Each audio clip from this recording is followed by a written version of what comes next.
عیسیٰ علیہ السلام کا ایک معجزہ یہ بھی ہے کہ قرب قیامت میں عیسیٰ علیہ السلام جب امام مہدی کا ظہور ہوگا، دجال بھی نکل آئے گا، تو اس وقت عیسیٰ علیہ السلام کو اللہ آسمانوں سے زمین پہ نازل کریں گے، اور جب زمین پہ آئیں گے فجر کی نماز امام مہدی پڑھا رہے ہوں گے، عیسیٰ علیہ السلام کو اشارہ کریں گے آ کے پڑھائیں، عیسیٰ علیہ السلام کہیں گے نہیں تم امت محمدیہ والے افضل ہو، آگے کھڑے ہو گے، تم امامت کرو، میں پیچھے کھڑا ہوں۔ پھر اس کے بعد مقام رخ کے اندر فجر کی نماز کے بعد یہ جائیں گے اور دجال کا مقابلہ کریں گے۔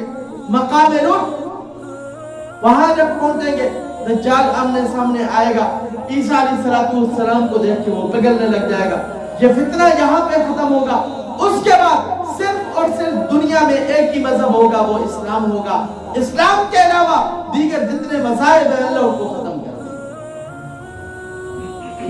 عیسیٰ علیہ السلام کی یہ مختصر سی زندگی کے چند واقعات میں نے آپ کے سامنے ذکر کیے۔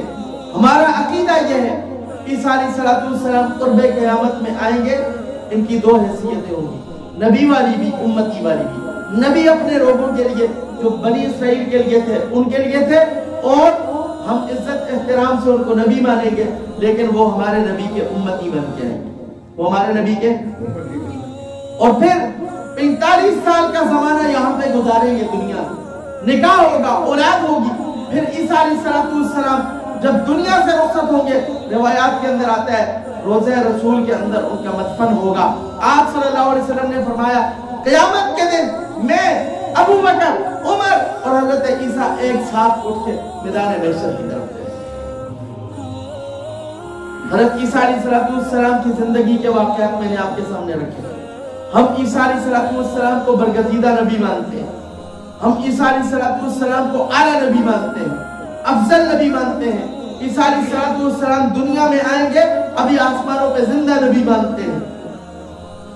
لیکن یاد رکھیں جو کہتے ہیں عیسیٰ علیہ السلام کو صلیب چڑھایا گیا، ان کے ساتھ ہمارا کوئی بھی تعلق بولو نہیں۔ نمبر 2، 25 دسمبر آ رہا ہے، کسی کرسمس کے موقع پر کسی عیسائی کو مبارکباد دینا گناہ ہے۔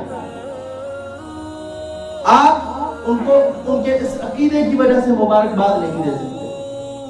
اگر دیں گے، قرآن کہتا ہے، حدیث پاک کے اندر آتا ہے من تشبہ بقوم فہو منہم، جو جس قوم کی مشابہت اختیار کرے گی اللہ اس کو اسی قوم سے اٹھائے گا۔ پھر اس کے علاوہ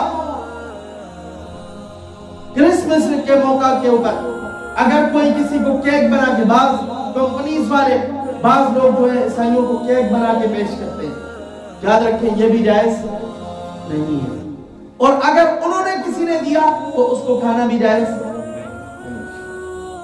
اس وجہ سے کہ ان کا عقیدہ ٹھیک ہے۔ بولو، ہمیں حکم یہ ہے کہ جن چیزوں کے اوپر اللہ کا نام لیا جائے، جن چیزوں کے اوپر اللہ کا نام لیا جائے۔ ہم جب جانور ذبح کرتے ہیں کیا پڑھتے ہیں؟ بسم اللہ اللہ، کوئی بھی جانور ذبح کرتے ہیں یہ پڑھتے ہیں۔ یاد رکھیں یہ دعا بسم اللہ اللہ اکبر، یہ دعا جانور ذبح کرنے کی کسی حدیث کے اندر نہیں ہے، کسی حدیث کے اندر۔ وہاں کیا ہے کہ اللہ کا نام لے کے ذبح کرو، اللہ اکبر کہا تو بھی ذبح ہو گیا۔ آپ نے تیر پھینکا جانور کی طرف شکار کرنے کے لیے، اللہ کا نام اللہ اکبر کہہ کے پھینک دیا تو بھی حلال ہو جائے گا۔ لیکن جہاں پہ کوئی حدیث نہیں تھی تو علماء نے لکھا ہے بسم اللہ، اللہ کے نام سے شروع کرتا ہوں۔ کس سے؟